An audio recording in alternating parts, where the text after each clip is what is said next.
Hello mga chikadoras! This is me, Yula Chika, ang chakador ang kapitbahay ni Marites.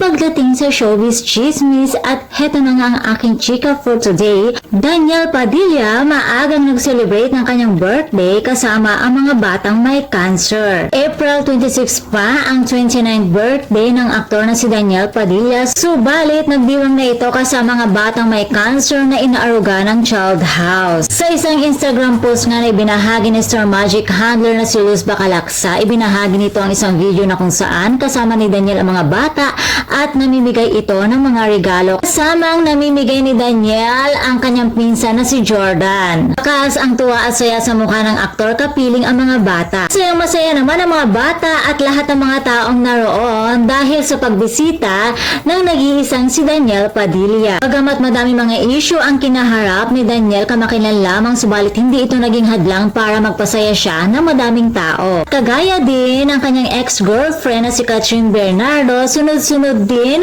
ang natatanggap ni Daniel ng mga blessings ngayon. At sinusuklaan niya ito sa pamamagitan ng pagbabahagi ng kanyang biyaya at pagpapasaya ng tao. Kaya naman mula sa akin, Yula Chika, ang chakador ang kapitbahay ni Marites. Pagdating sa showbiz chismis, happy birthday sa'yo, Daniel Padilla. And for more showbiz update, please don't forget to like, share, and subscribe my channel. Thank you for watching.